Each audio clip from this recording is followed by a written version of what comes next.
You know, a lot of people have told me if you don't live in New York City, you can't make a good bagel. That's not true.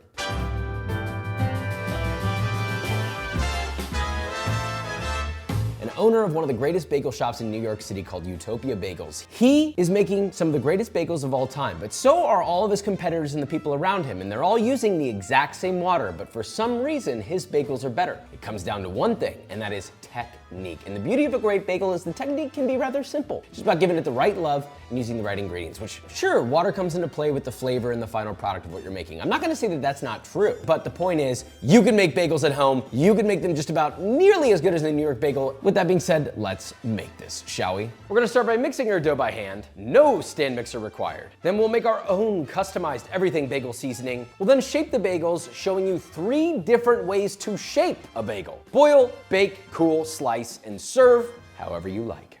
Oh God, I love bagels. Except for when they're We have 360 milliliters of water, 360 grams of water, if you will, around 85 to 90 degrees Fahrenheit.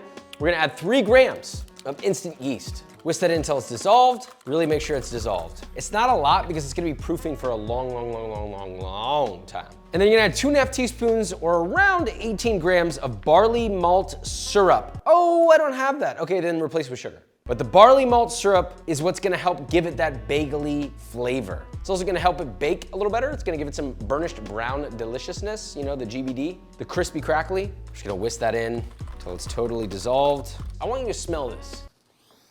Am I getting like a story of bagel in my nose? Big bowl, 4 cups or 600 grams of bread flour, a nice bread flour, okay? If it's weak, it won't hold all this water. Then you're gonna add 1 tablespoon or around 16 grams of kosher salt. Yes, this has a lot of salt in it, and that is for good reason. Whisk that in, make sure it's thoroughly incorporated. Then you're gonna add all of your liquid. Now, wait, you could do this in a stand mixer. It's a lot easier. You can just kind of set it in, forget it until it's done. You don't have a stand mixer? You got this. And so I'm doing it with my hand just to prove a point. All your liquid will go in. Some of your barley malt syrup will try to lag behind. Don't allow that. And you're just gonna mix that gently by hand. This is a stiff dough, so it's gonna take a minute for it to come together. Just get your fingers in there, get it working. Again, this is easier to make in a stand mixer, but it's not impossible to make it without one. Once that starts to come together, you're gonna knead that, get all those dry bits of flour incorporated as quickly as you can so you don't get lumps in here. We do not want lumps. Okay, we have one cohesive dough. Looks beautiful. Now, I want you to knead it a little bit in the bowl until it starts to smooth out a little bit.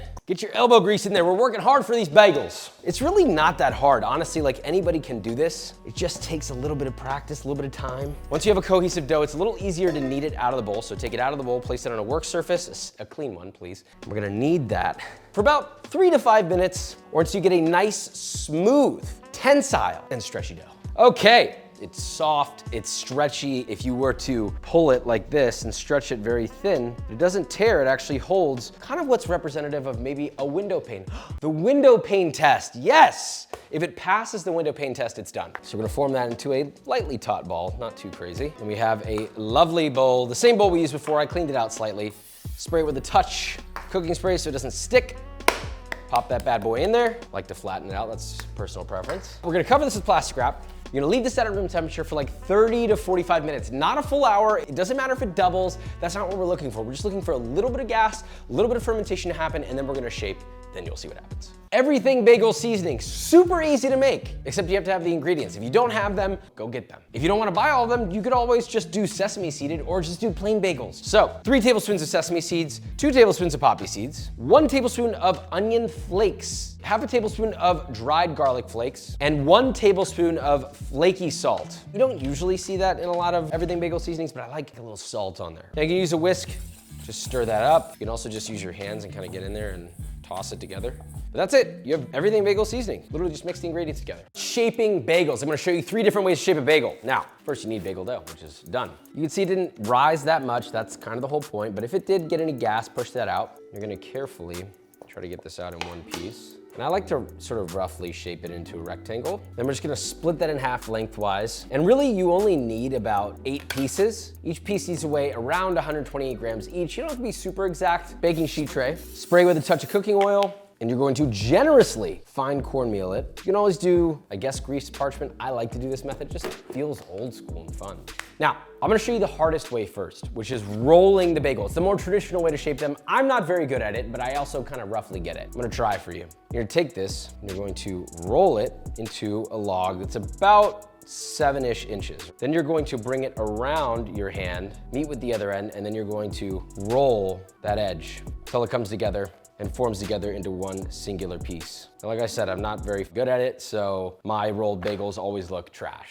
The more you practice it, the better you'll get at that. An easier version of that would be this. Instead, get your bagel rolled out. Same concept, right? Slightly longer, maybe more like 8 inches roughly. Then you take a rolling pin and to one side, you're gonna flatten that side out, like very, very, very flat. You're gonna take the other side, wrap it around, place it in the middle, and then wrap your flattened dough around your other side of bagel, and then just simply pinch and cinch it shut. Turn it over. See, doesn't it already look better? It'll look beautiful when it rises. You can stretch it out, make it a little longer if you want the hole a little bigger, and pop that down in there. The final and the easiest way, my favorite way, the way that I usually do it, weigh them all to 128. This eliminates a lot of guesswork. You can also add more dough when you're weighing it in case you miscalculate the weight. All right, now once you have your individual pieces, you're then going to roll them to light balls. Repeat that with all of your dough pieces. Then just cover that with a damp towel, let that rest for 10 minutes, and then I'll show you the top secret Josh method. Now after your 10-minute rest, really easy. So you're gonna take one of these balls,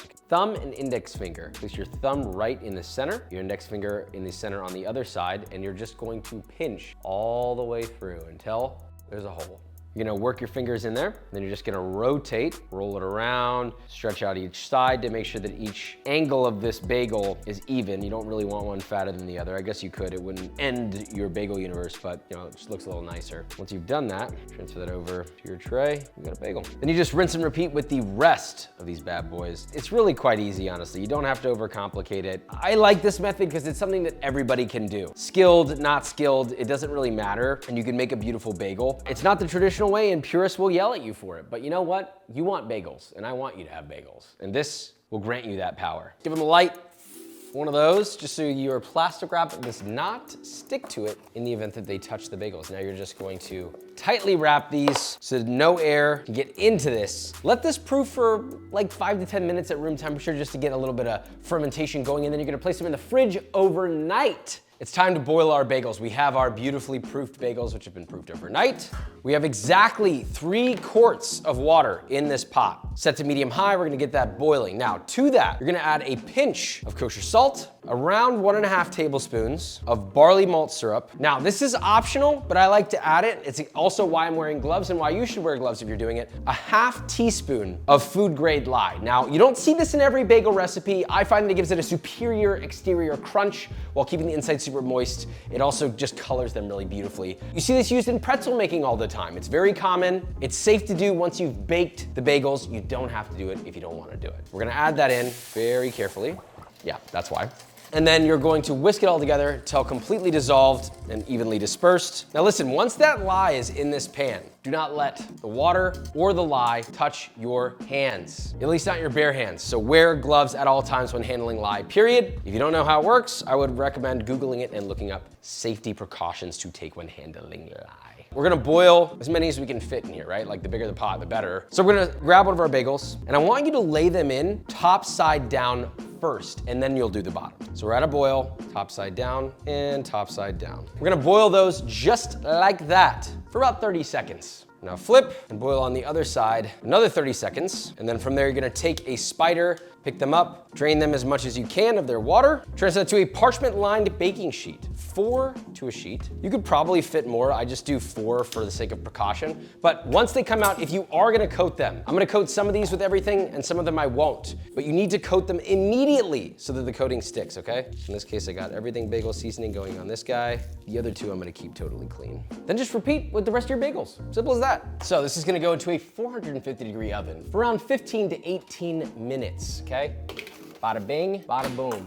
See you in a minute, 15 to 18 of them. All right, we have our bagels. Look at these bad boys. They look crisp, they look nice. We're gonna let them cool for a few minutes on here, and then we'll transfer them over to a wire rack to cool the rest of the way. Topping a bagel is simple, right? You can eat it straight up, you can eat it with butter. Really, the right way is with cream cheese, and you can just enjoy it like that. Or you can top it with the most beautiful bagel topping I could possibly think of, which starts with a very thinly sliced tomato. I don't like my tomato cut super thick. I like it more of like, maybe like 1/8 of an inch thick. Could you go thicker? I'm not stopping you. Point is, cut it nice, make it delicious. For your red onion, I also want that cut paper thin. You could do that with a knife, no problem. If you have a mandolin, highly recommend it. So cut the top off, like that. Peel the first layers, take your knife, make a small incision and just run your knife along to the base and peel off that first layer of onion. I don't mean the hard, crispy exterior. I mean literally the first layer of onion beyond that. So technically, I guess it would be the second layer. I find that that layer is half waxy skin, half onion. Sometimes it's not good. Just take it off. Mandolin. I want this set as thinly as you can get it while still maintaining whole slices. I don't want half slices, so just give it a few runs. Super scary. Look at these beautiful, luscious rings. You can wash those in ice water, shock them in ice water. They'll be a little bit crispier, a little cleaner tasting, or you can just leave them as is. It's a red onion, so it's already pretty subtle as it is. The rest of your stuff is pretty much already prepped. We have capers, we have whipped cream cheese, and we have whole dill. So let's cut and assemble our bagel. Slice one of your bagels in half, spread some cream cheese on both sides, add a touch of flaky salt on both sides of a tomato slice, top that with a little bit of Nova lox, thinly sliced red onion, a few sprigs of dill, capers, and crown your king. The labor of love. We have a finished sandwich, but also, you know, we got a plain bagel right here. See how I'm still chewing? I just want you to listen to this. I mean, the chew, the crunch, the flavor. Even the bagel itself is seasoned really nicely with salt. It's got that malty bagel-y flavor. It's got that crispy crust. And the lye added this great, just sort of burnished wheat flavor, which I love. But let's see it all put together. Cream cheese, lox, the classic combo on an everything bagel, which is my personal favorite. Instant banger, instant. And when you put all these ingredients together, it somehow becomes something else, something even more special. So for people who don't live in New York City and don't have access to these bagels, this comes close. And I'm proud of this recipe. So love you so much, subscribe. The link's in the description for the recipe. Don't forget to get that. Bye.